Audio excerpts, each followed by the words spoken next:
Hey FCF, we're continuing in 1 Corinthians. Now, I just want to say today we're in chapter 7 and we have a lot of material to cover.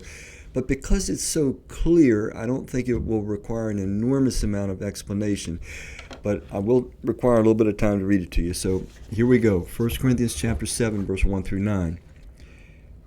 Now for the matters you wrote about, the Corinthians had written to Paul asking him questions about things he's answering. He says, number 1, it is good for a man not to have sexual relations with a woman. But since sexual immorality is occurring, notice that, he's saying it is occurring, each man should have sexual relations with his own wife and each woman with her own husband.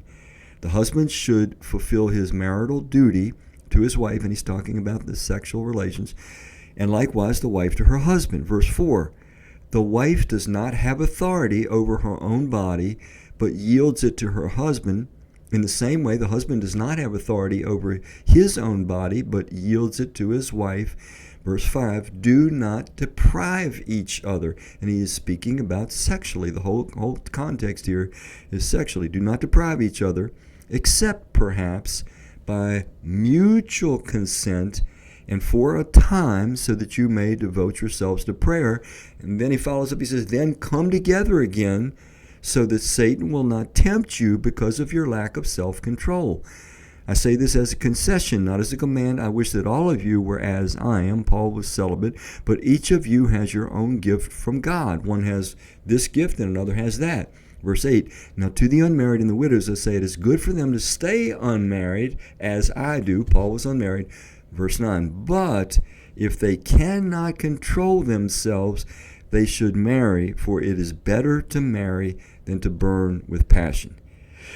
Okay, if you picked up what Paul was saying here, he's saying that the solution to handling sex the way that God designed it to be handled is in marriage. It says that if a person has what we would just call a normative sex drive, Paul was celibate. Jesus mentioned those that had the gift of celibacy. They didn't have what would be, the highest percentage of the population, what I'm calling a normative sex drive. Then they have no need for this. But he's saying that if we have a normal sex drive, he's saying, okay, be married. Now, he starts laying down some rules for married couples because obviously he's aware that there can be differences of interest in the whole sexual realm. So he says to the husbands, he says, you don't have authority over your body, but your wife does, and the wife doesn't have authority over her body. He says that we are to, meet the needs of each other. And so he's essentially saying that when it comes to marriage, that whatever sexual needs, desires that a wife has, the husband should be accommodating to that, vice versa. Whatever sexual desires, needs, and I'm not talking about deviant stuff now, I'm just talking about normal stuff. The wife should fulfill. There shouldn't ever be a battle. There shouldn't ever be a refusal. Paul actually uses the term, don't deprive each other, except for mutual consent for the purpose of prayer. Now, we all know this gets violated all the time, and it does create a lot of hurt, a lot of problems, a lot of frustration in marriages. But this is God's plan. Sexuality between a husband and a wife, not outside those bounds. Let's look at one other portion here that's really important. He says, about the unmarried. He says, if they cannot control themselves, they should marry. It is better to marry than to burn with passion. So we take the single person, and it's a single person with a normative sex drive. He's saying they don't have the right to just have sex with consenting mutual partners. That's in violation of God's model and plan. Rather, they should get married, and then they would have that context that God allows and blesses sexual activity.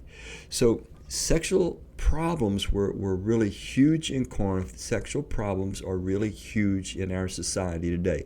I don't think Corinth had anything on us except for the temple prostitution, but we certainly have plenty of prostitution, and we have something that Corinth didn't have. We have pornography, and we have pornography that just floods our screens today. So the problem with sexuality is unchanged. The solution to sexuality, again, are holistic marriages where individuals give themselves sacrificially to the needs of one another.